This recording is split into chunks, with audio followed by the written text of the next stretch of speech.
Had a couple of people ask me for about my trailer, so I'm going to do a real short video here.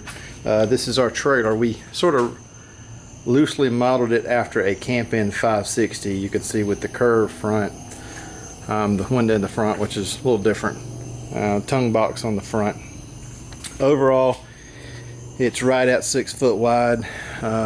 From the front of the box, where the window is here, to the back is right at 10.5 foot. The box in the front, I believe, is another 16 to 18 inches off the front of that. Walk around to the side here and look inside. This is the front here. This is the whole trailer was built around these two bunks right here. There's a bunk up top and a bunk down bottom. There's a 24-inch radius curve on the front, and from the middle of that piece of oak right there to the front curve, so the width of this bed here is about 26 inches or so. There's a cabinet down bottom. Again, that's sort of like the Camp-In. The top part of it is a cabinet. The bottom part, I'll show you on the other side, is a tongue box. Top bunk up here. Got the front window. Got some curtains my mom made. Just a little simple piece of aluminum up there to hold those. Got a couple of reading lights up here. You can see those. On the top here, we've got it's like somebody shooting on some fireworks. Top here, we've got a skylight and a fan. We're trying to decide whether or not to do a fan. Glad we did it now, so when we don't have an 110 shore power, we can use that. We do have air conditioner.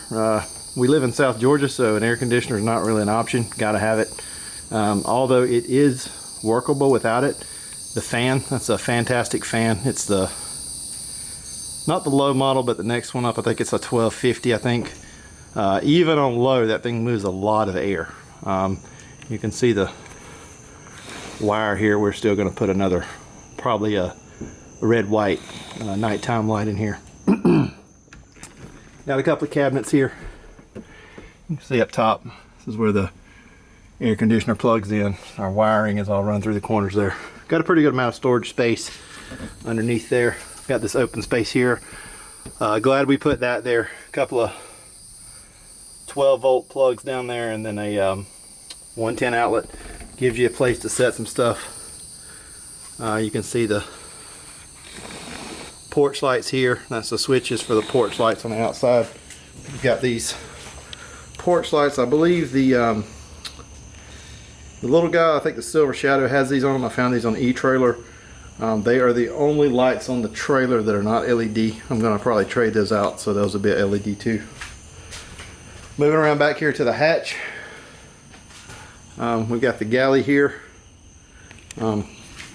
Inside the galley, 2 or 3 things here to note. We've got our power down here.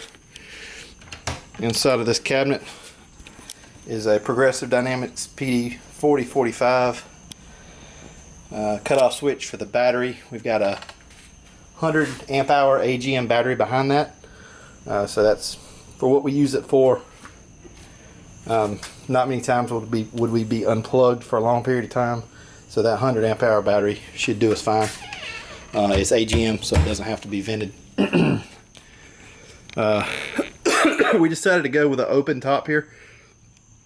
No cabinets or anything. So far that's worked out really well for us.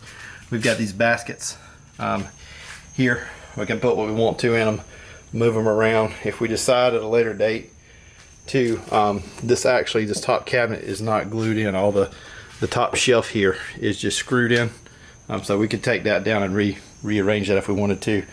You can see right here is a drain. We do have the air conditioner up top, like I said, and the air conditioner vent comes out the top here. This is the vent here.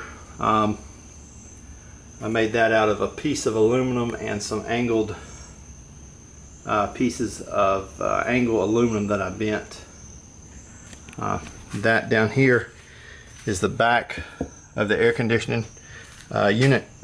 That whole piece there is epoxied with CPES epoxy, and it's also painted black.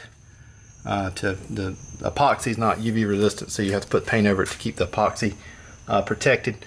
But then that thing is drained out. We've got a drain down here that goes underneath, and that goes down through the bottom of the trailer and goes out the bottom. Any water that gets in there at all, rainwater or anything, will drain out the bottom. You can see we've got a 110 outlet here in the back. Normally we take a coffee maker with us when we're, quote unquote camping, so we can make coffee the easy way. Got a pull out cooler here on sliders. One thing there, locks in place pretty well, but I can tell by marks on the back of the hatch here that it does move a little bit, I guess, when we hit some pretty big bumps. We've got our pots and pans and these two little cubby things there. Got our cast iron here. The griddle does ride pretty well. I may put another cabinet similar to this one over that at some point, but for right now we're gonna just go with it like that. I said here we've got shore power. We've got the shore power outlet here. You can see the door on the other side there.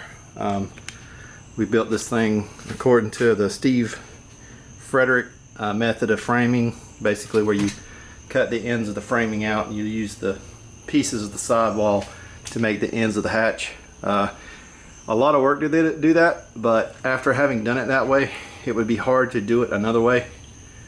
To me, it makes perfect sense the way this channel here is set up to channel your water out. You got about a ½ an inch or so there that sticks up, and then the seal here at the bottom. See if I can focus there. You got a seal here at the bottom where everything, the rubber seal sits on top of this sealing surface right here, and that forms your seal. Fits nice and tight. There's zero spring back, and another thing to note, because this hatch is so wide, I believe it probably weighs in the neighborhood of 65 pounds or so. I've got two 150-pound gas struts here. Probably the top 3 things I spent on the trailer. Very worked out very well with those. We had hatch props to start off with, and this hatch is a beast. So to have those on there worked out really well. Show you real quick on the other side here. I've got the tongue box. Just used a regular old boat hatch. Bought this at, I think it was West Marine.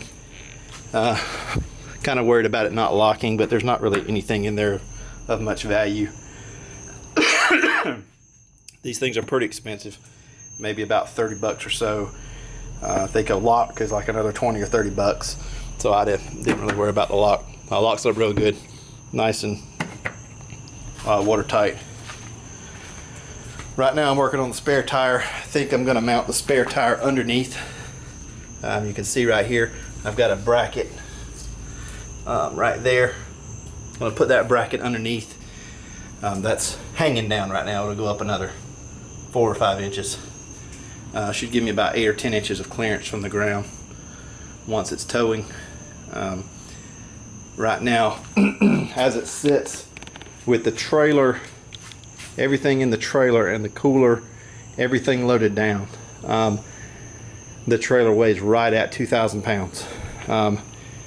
I would say the tongue weight is probably somewhere in the 150-pound range, so not going to hurt us to have a little bit more tongue weight at all. We tow this thing with a Honda Pilot right now, SUV, so towing weight there is not an issue. I figure this thing's big enough, we're always going to have a relatively large vehicle to tow it. So that's about it. We've got one of the last things I did here was make this side table.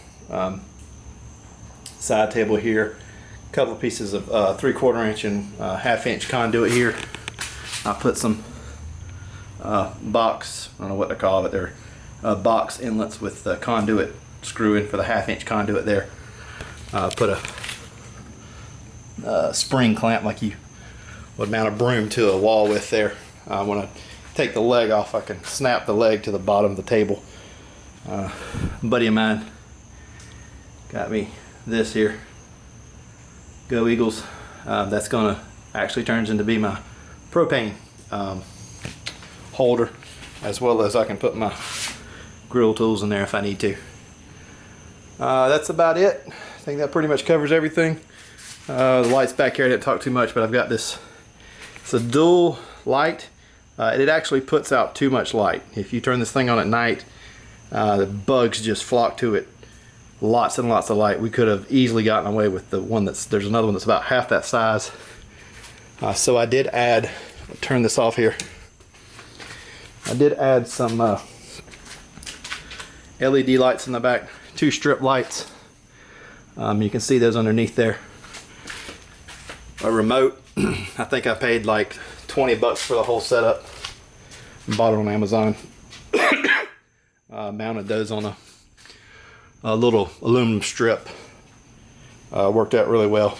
Got the remote here. We can turn them off using the remote. But I think that's about it. Anyways, this is our Teardrop.